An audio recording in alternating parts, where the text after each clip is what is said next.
We often talk about all that really matters is the vibes, and I got to imagine the vibes here are quite strong. It's either you hit the rents or you hit the lease up or you don't. My question would be, who's going to run it, and do I believe in them? What kind of return would you expect for the hassle of owning student rate housing? It's got this underlying demand and a locational advantage that's going to be there for a long time.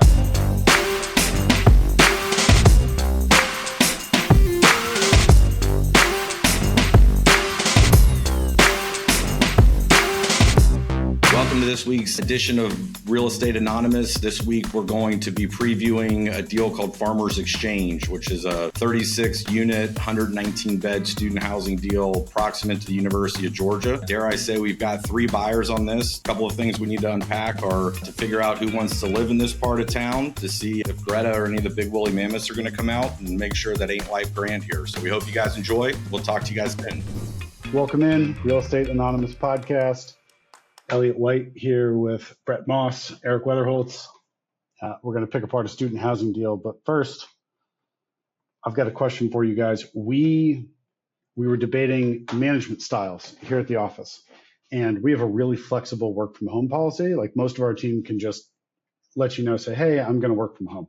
But we're trying to figure out the best way to communicate that you need to be in the office on a certain date in the future. Like if we have capital partners coming in, or if we have whatever, right? If there's someone coming in the office and we say everyone needs to be here, I just put it in a calendar invite last night and I said, these 2 people are coming to the office, everyone be here, basically. Because I don't know a better way to sort of hold that time on everybody's calendar to force them to be in the office, like 2 or 3 weeks out. Guy on my team said, hey, look, if you're going to schedule a meeting, you should probably tell people what the meeting's about and why you want them here so that they kind of get excited about coming to the meeting. And I agree that seems to make sense. I think perhaps have this maybe slightly old school mentality of you can work from home whenever you want. And I think that's great. But some days you have to come to the office. And I shouldn't have to really sell you on that. Like, this is your job. You should come to the office. But I also admit that there's maybe a better way to sort of handle the employees. So, Brett, you've got a team. When you have stuff, I assume people are able to work from home some days, and it's not a big issue. But when you have when you have a client coming in or you're pitching business or whatever, how do you tell your team? That's a good question. You'd like to believe that in the professional world, everyone's an adult and can kind of connect the dots pretty easily. But I know for myself personally, I need explicit direction every now and again. But our expectation on our team is everyone's coming in every day of the week. Now, granted, with the next generation, a lot of folks want more flexibility.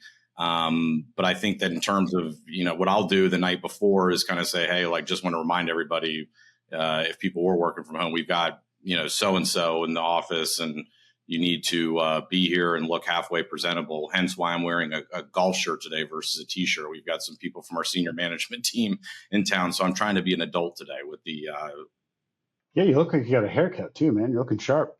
I'm trying. Private Moss reporting to duty, sir.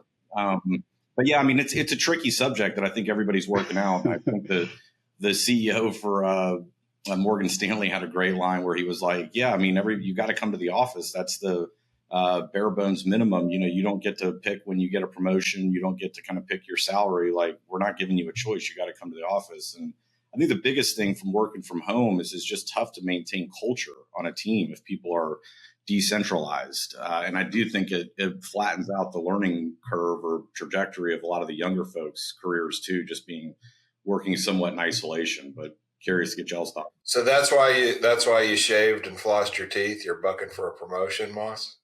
Yeah, we've got. I'm trying. I'm not holding out a lot of hope for that, Eric. But it's every little bit helps, I guess. Nose hair clipped. I'm ready to see you, boss.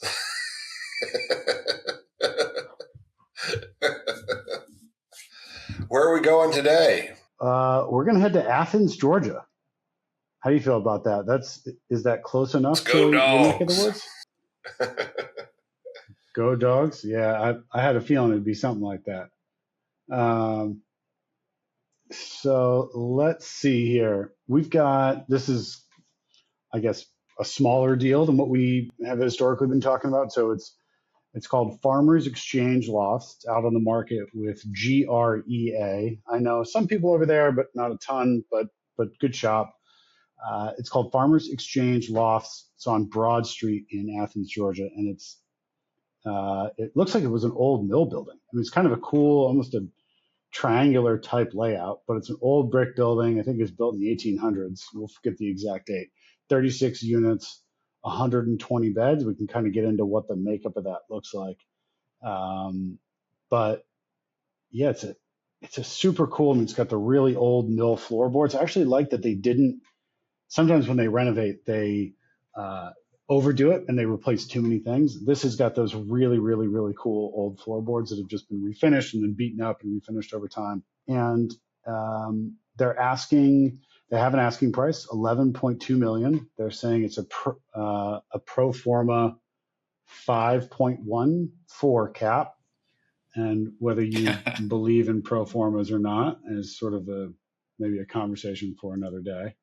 But it's, I don't know, it could be interesting. There's assumable debt at 4.1%.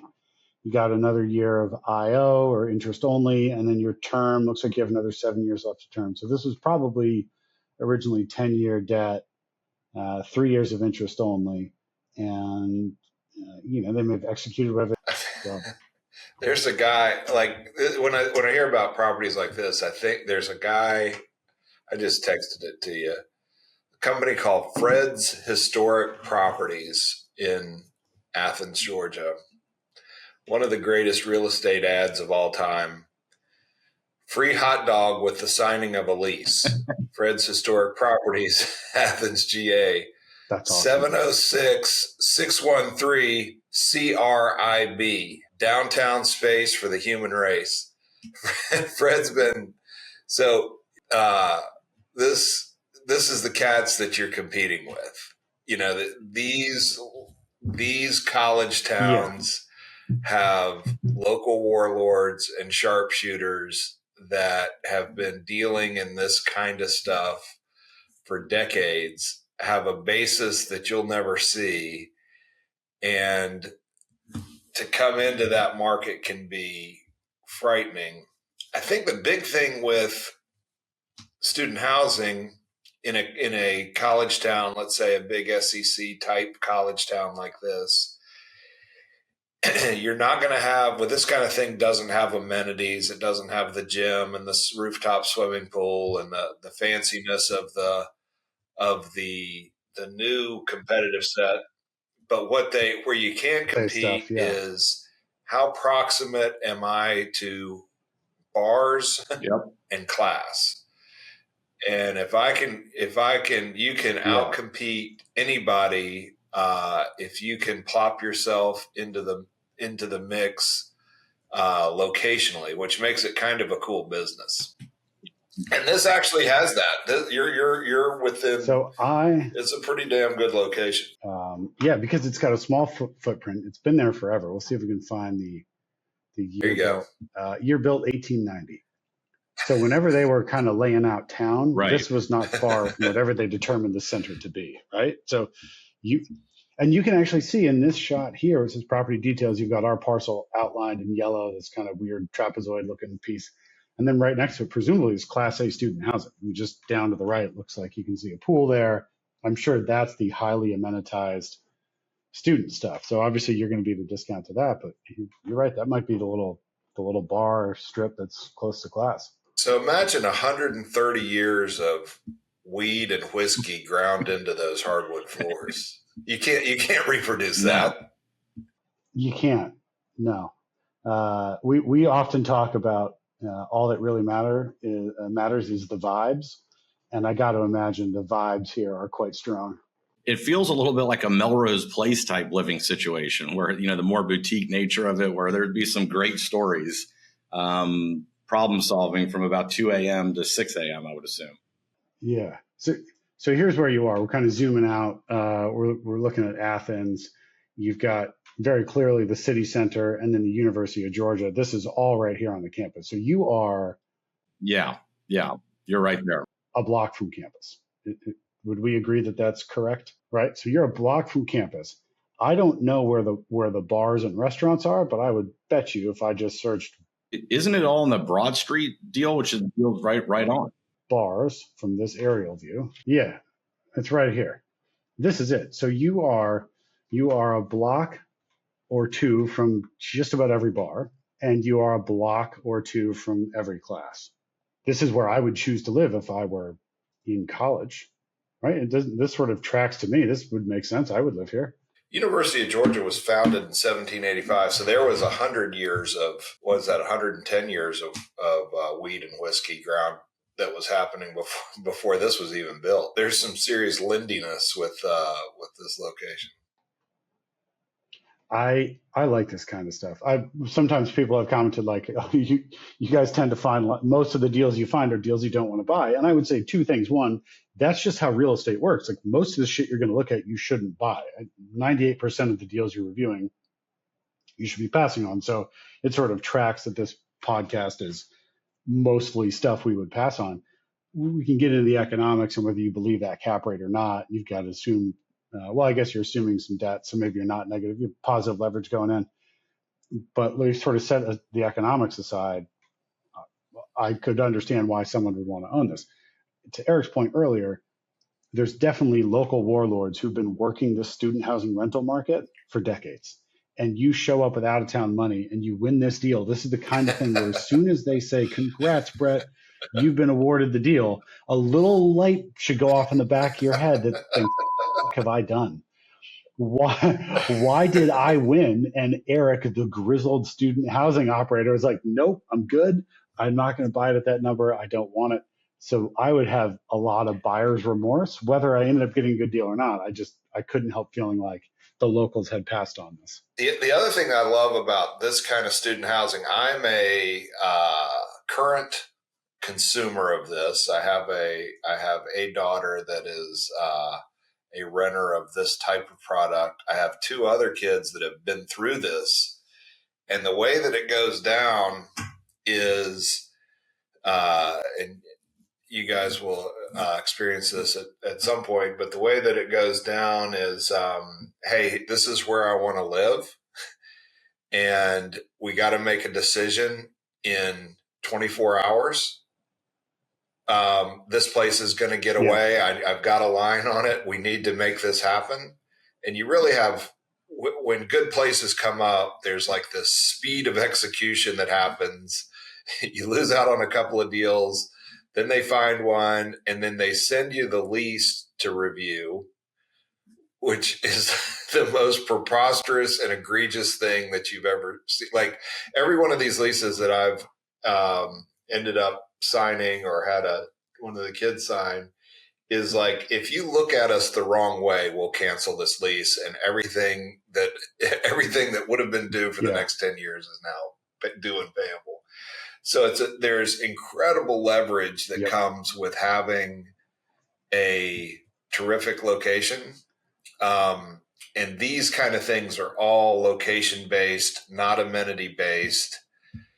I think there are some nuances like, really big bedrooms is a thing. Outdoor space is a really big thing. I don't know that I want to flip around through this. I don't know that this has it. Parking is a thing that, a lot of these, in these kind of schools, kids have a car.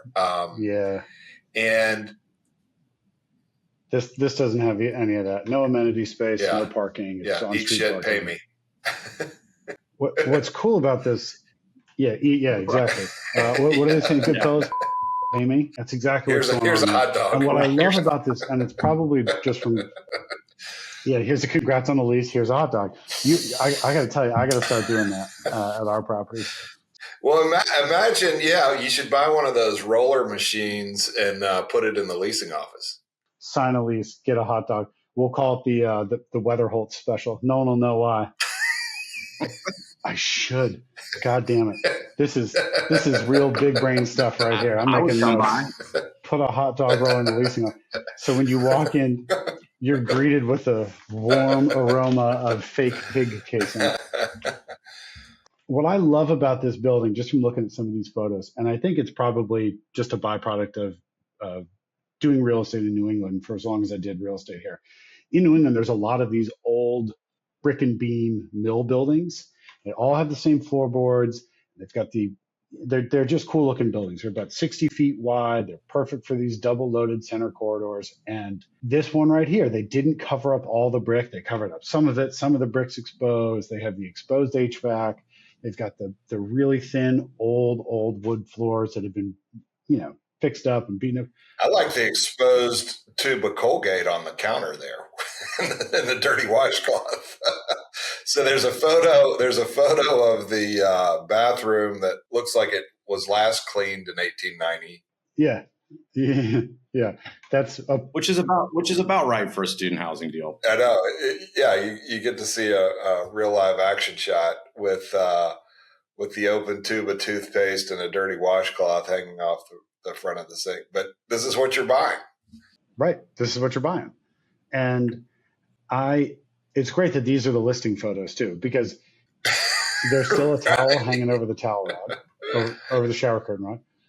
Right. You can clearly see this is every student housing. These are exactly how apartments get listed on Craigslist. I remember years ago when I first started, I was leasing apartments for people, and you would just like go in like a mercenary. You show up at like 6 o'clock, you're interrupting a bunch of college students, eating pizza or drinking beer or pretending to study. Like, sorry guys, I needed a couple of photos. And the photos look like crime scene evidence. And it's like, all right, here's a couch with a bunch of shit on it and there's bongs on the table, and here's a window, but and here's a bedroom with a gross bed, and you post what's the poster there? Is that, it looks like a Boston well, I was going to say good REO Speedwagon. What is that? Yeah, good music scene in Athens. So I'm glad we're touching on that.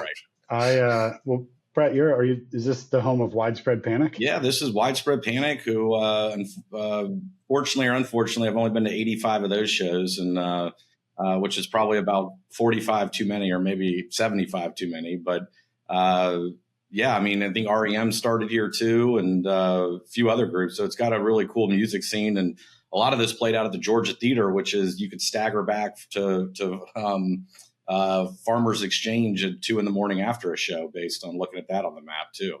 Dude, I went to a Widespread Panic concert at the Orpheum in Boston, which is a really cool venue, with, 8, 10 of my buddies. And one of my buddies sold shrooms. He sold weed and sold shrooms, and that was like his business, right? He's just a drug dealer.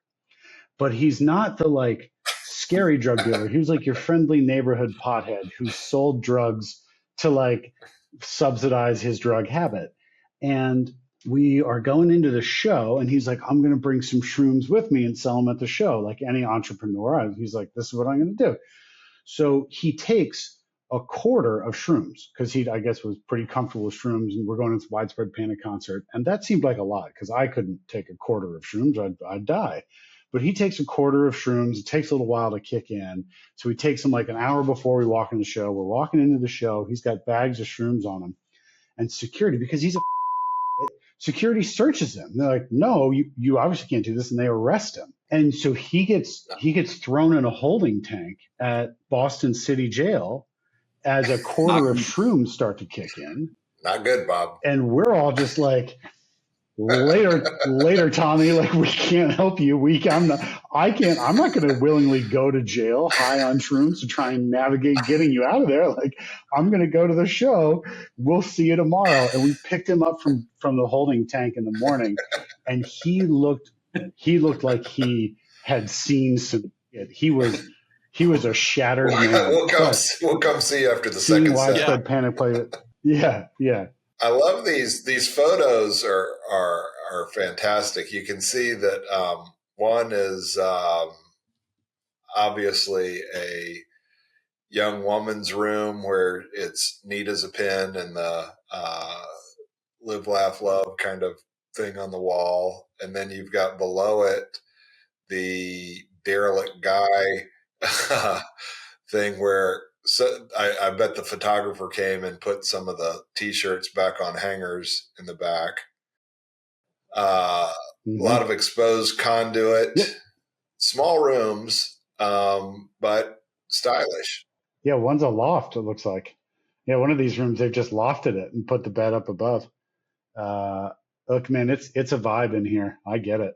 And I think one of the things about student housing too, I don't think it would be an issue for this deal, but it's either you hit the rents or you hit the lease up or you don't. So it's kind of a very binary outcome on these student housing deals where you're either 100% full. Hold up, though. We got a party room. This was. Yeah.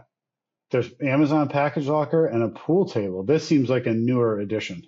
Agreed.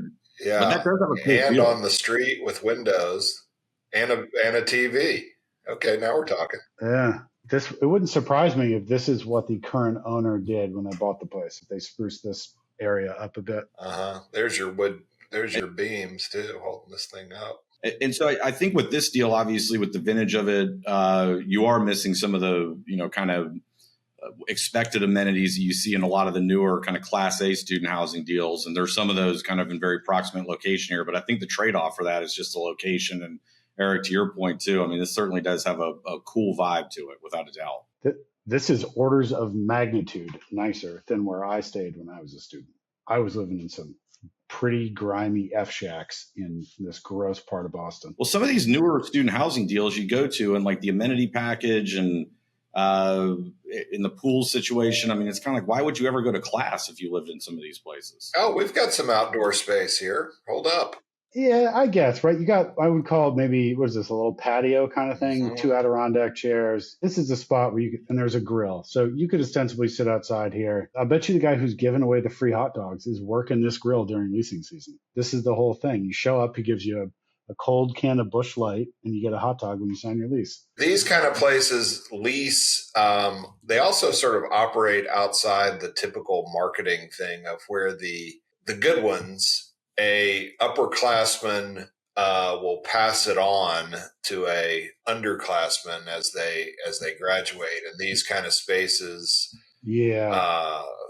done properly, never really see the light of day in a open market. Right. It's a legacy. Hey, I'll bring you in. You can take over my lease. Yeah, I got you. Yeah, I got you, kid. Brett, I spend a lot of my time taking shots at brokers for just being complete fucking idiots. And I'm aware. Like yesterday, maybe. Yeah. But if I am looking here and we're looking at the financials, they have the current average rent, the blended rent of all the different unit types. Am I correct that they have a 6-bed, 2.5 bath? There's some grimy shit happening in there. So I'm glad you brought that up, Elliot. I would say, though, when you go back to these newer kind of quad student housing deals, that you see that a lot where they're 4-4s, where everyone's got their own bedroom. So I do think in these older buildings, you do run into the functional obsolescence issue, but they've got, I would say 50% or over 60 or 70% of the rent roll is three bedrooms or above, which I think is what a lot of people are looking for today. And again, there's a trade-off with this location and vintage of the deal, but I think from that perspective, that's attractive. I mean, because again, look, college kids don't know any better though. College kids, it's like having money. You didn't know that it was nice to have money when you were broke. You're like, having money would be nice, but you didn't fully appreciate it till you actually got something. You're like, oh no, this is objectively better.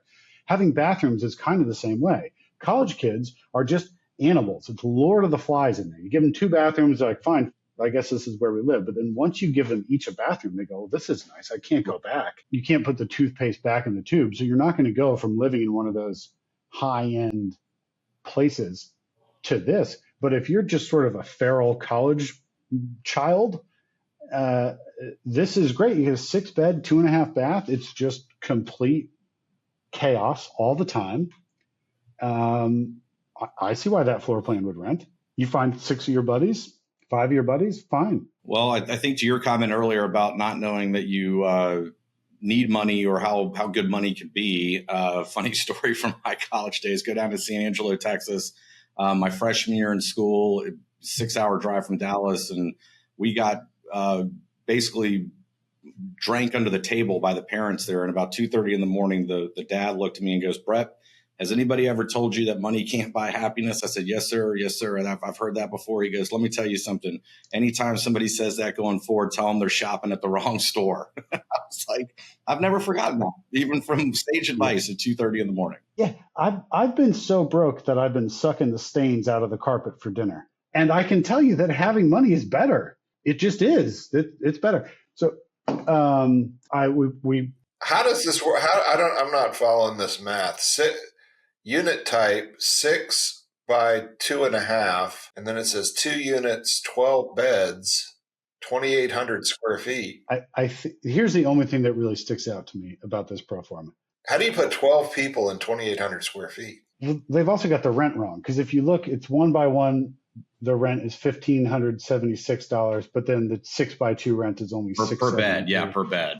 Oh, maybe that's the rent per bedroom. That's the rent per bed. Okay, all right. So it gets cheaper when you buy in bulk. You learned that from your shroom guy. Go ahead. Yeah, I definitely did. Yeah.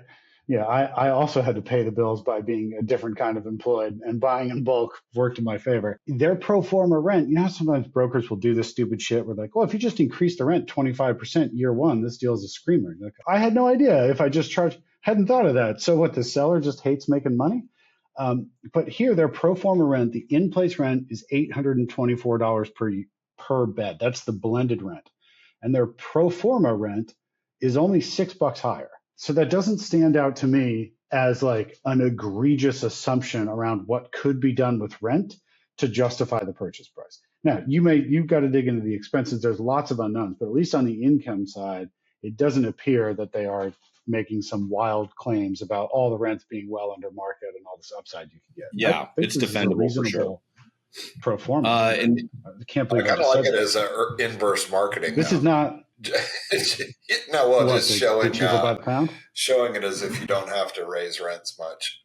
That's presuming that the existing ones are plausible. Elliot would be the first one to tell you that he'd call BS on this. So if he gives his stamp of approval on the pro forma or the rent assumptions, that tells me a lot, and I agree. I think to Eric's point, there's still a ton to be learned, but at least you're not starting off with this like, you need to raise rent 20% year one. The other thing, these are marketed. And you got to find out if those. It's the other thing I love about this business is you're selling to one person, and another person often is paying the bill. It's kind of like when you get the deal where you get the crack in your windshield and the Safe Light people show up, and it gets billed to your insurance. You kind of don't care what it costs, So in these, you've got oftentimes a parent at some hundreds of miles away. So the fine grained difference between $1,000 a month or $1,500 or $2,000 a month is really lost on them. They're not going to go. Most are not going to shop too hard, or they're going to be told, here's what it is, and I need to have it, and we need to move fast. So it's I think much less subject to kind of market conditions if you have the right product, and the right product being how proximate am I to to fun? Because if you price it wrong or have the wrong product, right, come September 1st, there are no renters. And that's let's peel into that. It's a unique beast where renting an apartment can slip for a few weeks or a few days or even a few months, but the marginal utility of a student apartment after school has started gets close to zero. Right. So you're gonna end up holding that thing. You're holding the bag for a year if you don't get it right. Yeah, it's either you're 100% full or 50% full, and that's the deal for 12 months. And it's going to stay that way. Right. And so I do think with only 119 beds and 36 total units, you do command more pricing power versus a go back to that one. You can see right there so we're seeing an aerial of downtown, and you can see the 3 and the 4. I think those are the Landmark ones. Yeah. So Landmark's one of the terrific large scale student housing developers, started in Athens, and has built a formidable business of the Class A type large scale product. And they are in this is a great example of it, but they're out positioned by a couple of blocks. So you want to live closer to campus, you go into the quirky, funky building. There's no rooftop swimming pool, but you're that much closer. You can that much closer to class, that much closer to having a good time. Yeah, it's interesting.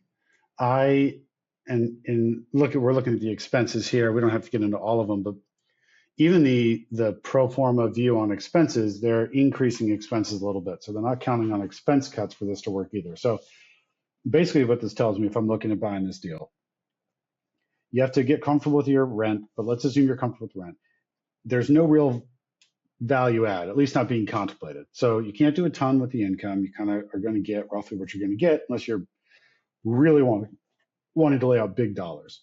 So your income's kind of known. Your expenses, they're not, again, here in the OM, they're not projecting a big reduction in expenses to justify that going in cap rate. They're actually increasing a little bit.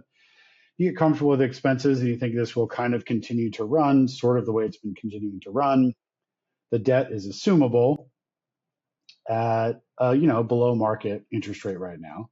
And so really the question is just what kind of return would you expect for the hassle of owning not affordable housing. Sorry, I'm so used to saying that. The hassle of owning student rate housing. So because your expenses are sort of known to some degree, your income's kind of known. This is really just what is the yield you're comfortable with. I tend to really like investing in towns with a big university or a big medical presence because those two things are really hard to move. Those are really, really sticky drivers of whatever's happening in the local economy. So I kind of like this deal. I'm not a buyer at the 11.2 that they're asking, but presumably it's going to trade somewhere below that. So what kind of yield would you guys be trying to find on something like this? I guess another question to consider is who's going to run it. And so they've got in here, 70,000? Yeah, I'm glad you brought 6.5% management fee. $77,000 to manage it. There's no payroll. So there's maintenance payroll. There doesn't appear to be any office payroll. So presumably that management It's offsite. Well, it's only 36 units. So I guess the management company sort of. So that's what we see a lot on these smaller build for rent deals. The only way you can't dedicate 2 full-time employees on payroll or it craters the deal from an expense margin standpoint. But the 6.5% is what we would typically assume for a 80 unit build for rent deal, which is just contemplating offsite management versus dedicated on-site. So you'd have to get real clear on because I feel like management in these is so high stakes, or at least the leasing is so high stakes because you can be left holding the bag for an academic year. Right. I think my question would be who's gonna run it, and do I believe in them? Question 2 is why didn't Fred buy it? Right. And then right, that's the big one. But I'm with you.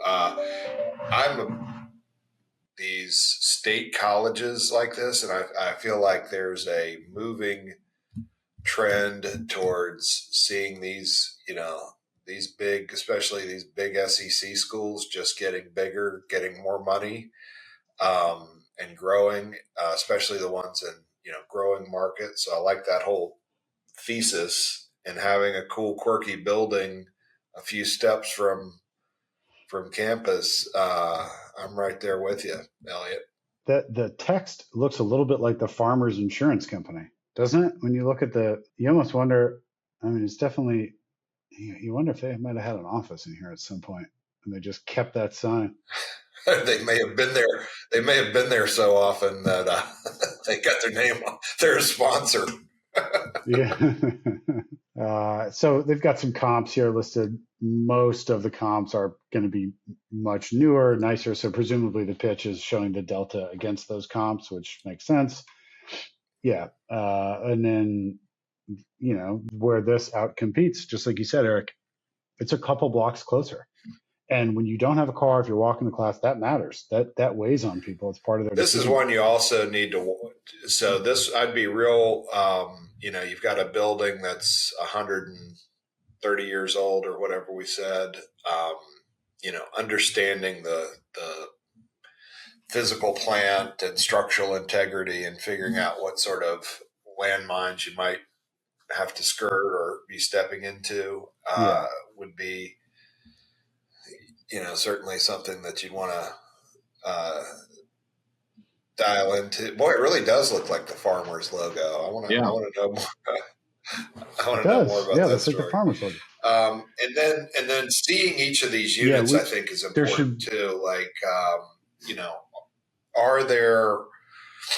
is there a weirdness to the leasability of the layout that's going to keep it hindered? Is it are all the spaces of a size that and functionality that make them leasable? That would is it too quirky once you get into each one of the spaces? Would be something I'd want to understand. There's probably a good time for a disclaimer here. I think the three of us are all generally interested in this deal and think it's could be worth buying. You have to do your own due diligence. We are just three idiots with microphones. Do not rely on us. Don't buy this thing and call me and want me to somehow pay for a mistake you've made. Do your diligence, inspect the thing, get a phase one, get a physical needs assessment, find out what gremlins are hiding in the boilers and all that kind of shit, and walk 100% of the units. You're absolutely right. There could be, I'm sure some of these units are awesome, but there's going to be a few weird albatross units that probably have to rent for 70% of what the rest of the building would rent for just because of the layout. And hire your own tax consultant too. I would bet you the way the building is shaped, it's kind of this triangular shape. And I would bet you these kind of front point units, the ones that you can see where the Farmers logo is, where it's windows all around, I would bet you those are pretty sweet. The parking is determining how much of a competitive disadvantage that you have there versus, you go to Landmark, you've got some sort of secured garage. You probably got a valet in there that'll wash your car if you want them to. And then here, having to, park on the street, maybe get broken into, or simply not having a car limits your leasing pool to an extent. But I just want to understand what that is.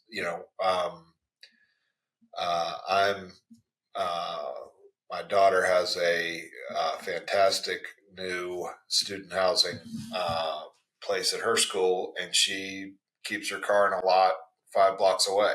It's no big deal. But understanding if there is a big competitive advantage at that in this market is. This is probably street parking out here. These angled spots right off East Broad. I'm assuming that's what that is. And then there's this tiny little parking lot here where they, maybe 10 spaces, 12 spaces. So probably for rent. I didn't scroll through the other income. And then what do you have here? Classic center parking deck south entrance. So there's some parking nearby. I mean, across the street, you've got a parking garage if that's what you need. It's not perfect, but you're also stumbling home at 2 a.m. No problem. Falling in and out of bars, the bar stools and dreamers, to go to a Widespread Panic song. You just don't want to end up with the blackout blues. Yeah. No, that's falling in and out. You don't want to end up with the blackout blues. That's true. after you're on the. No, I agree. I don't think you're driving a bunch. You're walking to bars, you're walking to class, you're probably taking your car on the weekend maybe to go somewhere. I don't know. You got to drive down to Jacksonville in late October for the Florida-Georgia game, which I've never been to, but looks like a lot of good decision-making going on at that thing.